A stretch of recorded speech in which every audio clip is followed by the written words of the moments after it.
Hi అండి. ఆ శ్రీ వెంకటేశ్వర స్వామి కరుణ పిలుపు ఉంటేనే గాని తిరుమల వెళ్ళం కదండీ! అలానే ఆయన అనుగ్రహం లేకున్నా కూడా ఈ సప్త శనివారాల వ్రతాన్నయితే చేయలేమండి. బహుశా ఆయన పిలుపైతే రాలేదేమో కానీ ఆయన అనుగ్రహం అయితే కలిగిందండి. అందుకని 8 వారాలు సప్త శనివారాల వ్రతాన్ని పూర్తి చేయగలిగాను. అనారోగ్యంతో ఉన్నవాళ్ళు చేస్తే మంచిదని, వాళ్ళు ఆరోగ్యంగా ఉంటారని విన్నానండి. అందుకే నేను చేసుకున్నాను పూజనైతే. సక్సెస్ఫుల్‌గా 8 వారాలు కంప్లీట్ చేశాను ఆ శ్రీనివాసుడి అనుగ్రహంతో. ఇందులో నేను చేసిన తప్పులేంటంటే తెలియక మొదటిది నువ్వుల ఉండను ప్రసాదంగా పెట్టలేదండి. నువ్వుల ఉండ అనేది శనీశ్వర స్వామికి చాలా ఇష్టమని నువ్వుల నూనెను వీటిల్ని మనం పెట్టాలని నాకు మొదటి వారం అయితే తెలీదండి. రెండవ తప్పు ఏంటంటే తెలియకుండా చేసిందది.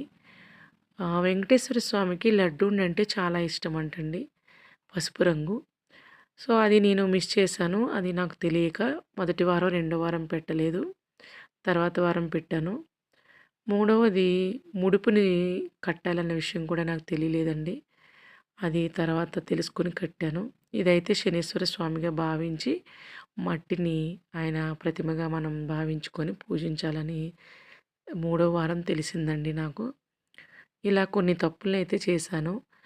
అయితే తెలియక చేసిన తప్పులు కాబట్టి ఆ స్వామి మనల్ని క్షమిస్తారన్న భావం అయితే ఉందండి. ఇలా మొత్తానికైతే ఆ వెంకటేశ్వర స్వామి అనుగ్రహంతో సప్త శనివారాల వ్రతాన్నయితే పూర్తి చేశానండి. మరి నేను ఆయన పిలుపు రాలేదు కాబట్టి తిరుమలనైతే వెళ్ళలేకపోయాను. మాకు దగ్గరలోనే ఉన్న మా గుడిలో ఈ గుడి అయితే మా ఊళ్ళో ఉంది వెంకటేశ్వర స్వామి గుడి. అక్కడికి వెళ్ళి దర్శించుకున్నాను. మరి చూడాలి ఆయన పిలుపు ఎప్పుడొస్తుందో, ఆ తిరుమల ఎప్పుడు వెళ్తానో. ఓం నమో వెంకటేశాయ.